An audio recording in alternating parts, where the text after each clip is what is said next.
Obviously, didn't think we got off to a great start tonight. I thought Pine Bluff did a great job coming in, sitting in, settling into their zone. One of the key things we didn't do a great job of tonight is shooting the basketball from the perimeter. Only hitting 2 threes allowed them to really stay in it. We're fortunate that most of our mid-range stuff started happening.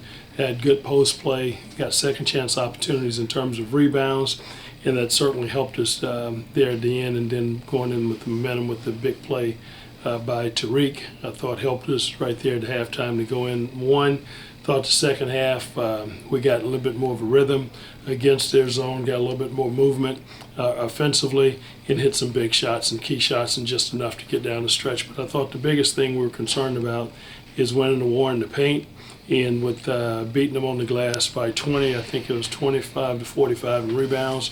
It was huge for us. That was the big key in the difference in the game tonight. Coach, that zone stretch that they ran in the first half seemed to cause some problems where guys were taking quick shots instead of working the ball around and getting some inside play. Yeah, well, to our guys' credit tonight, I thought they did a great job in terms of taking the shots they were given. They had some good looks. Unfortunately for us, they didn't go down. Those shots go down, from the perimeter. It changed really the complexity of the game a little bit, I thought, because they would have to either come out of it or certainly make some adjustments, and we didn't force them to do that. So they were winning in terms of us not getting in a rhythm offensively so we could play inside out tonight. So although we missed them, those shots there, we've got to take them because these guys have shot, a decent percentage in any night. They can get hot and get going. The big thing is we had one guy come in, Quentin came in, hit a couple of key shots there in the first half that was really key for us, but I thought he really played well coming off the bench. Speaking of Quentin, he got some good quality minutes off the bench. How would you describe his improvement up to the beginning of the season to now? I think the last couple of games, I thought he came in and played well against Mississippi Valley the other night and gave us some positive minutes. And then tonight I thought again he came in, he did a great job on the defensive end.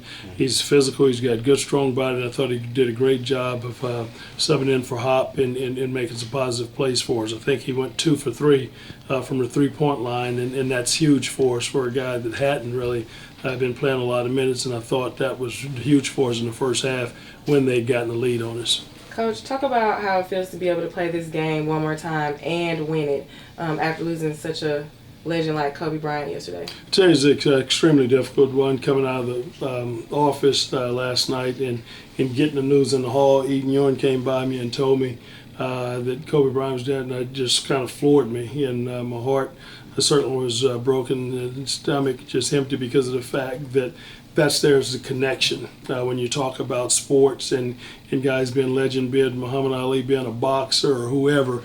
Anytime things like that happen and people that you feel a connection to that is really making a huge impact in society is really tough. And then when you, it's tough just on the surface, and then when you dig into it a little bit deeper and realize what a tremendous family man that he was, the time and energy that he would take out of his schedule and not using it for an excuse that he could be away, but wanted to be around, and so much so as retiring and spending time with his daughter and being our coach and on his way to one of her games is just heartbreaking. But I think he's made such an impact that these guys, that at the end of the day, he's a consensus one of the best players to ever play the game. He'll be noted for that, and people will remember him forever, one, on the basketball floor, and how I thought he was a tremendous role model off of those people who've really followed him and was close to him, because I thought he'd done a lot of great things.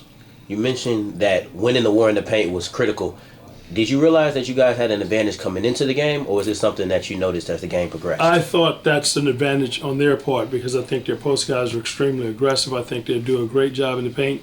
60% of their field goals come from the inside the line in terms of two-pointers, and they do an excellent job in the paint and creating angles and making plays at the basket. So we knew that we had to try to manage that area where they were strong at, and then they wind up doing some things that they don't accustomed to, hitting big shots from the three tonight. And before we get out of here, Tariq returned to the starting lineup today. Can you just give an update on his health now? Well, he's back to, we think, back to pretty much full strength.